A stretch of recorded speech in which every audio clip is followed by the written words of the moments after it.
कार्यक्रमामध्ये जन्म घेतला या महामानवाने हरवत चालला 3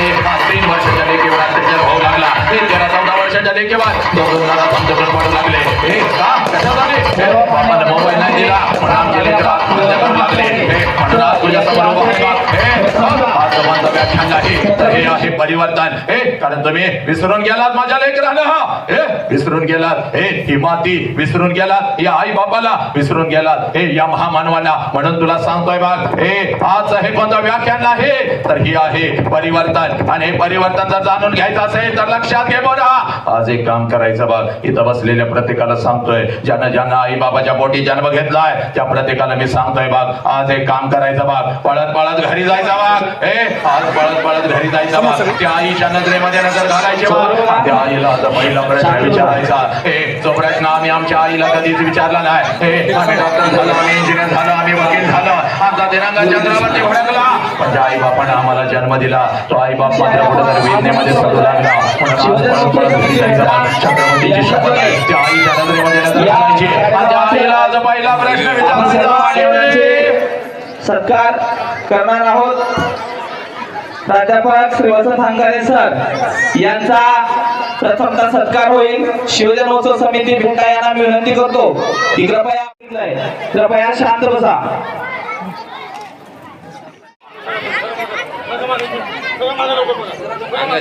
इकडे जोरा टाळ्यावर जरा जेवलं नाही का सकाळी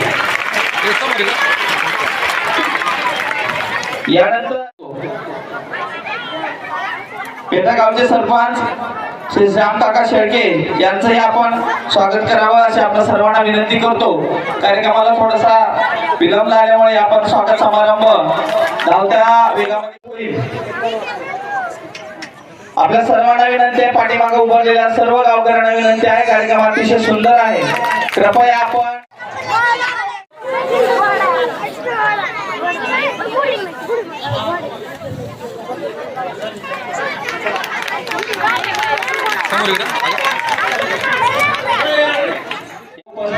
विद्यार्थी माता पालक शिक्षक यांना संबोधित अतिशय शांततेने हा कार्यक्रम पार पाडण्याची जबाबदारी आपल्या सर्वांवरती आहे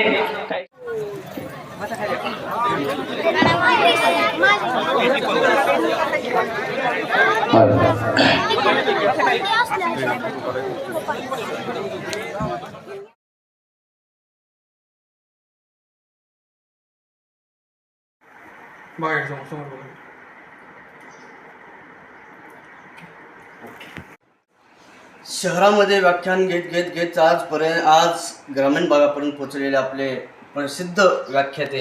श्री वसंत हंकारे सर या औसा तालुक्यातील भेटा या छोट्याशा ग्रामीण भागामध्ये आज येऊन त्यांनी असं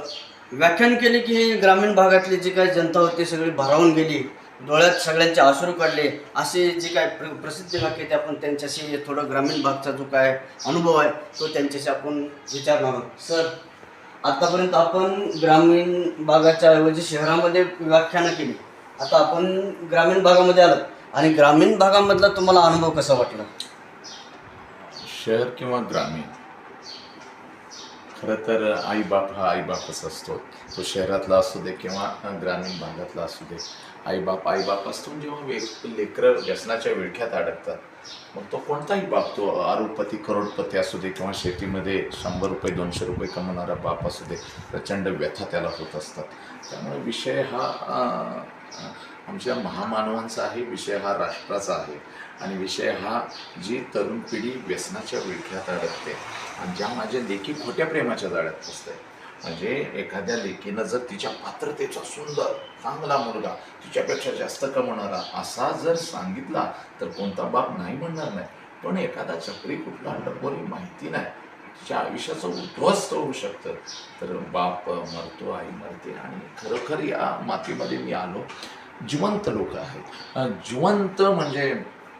माझी लेकरं आहेत फक्त थोडीशी भरकटलेली आहे आणि खरं तर हे असं गाव आहे जिथे 15 वर्षापासून दारूला बंदी आहे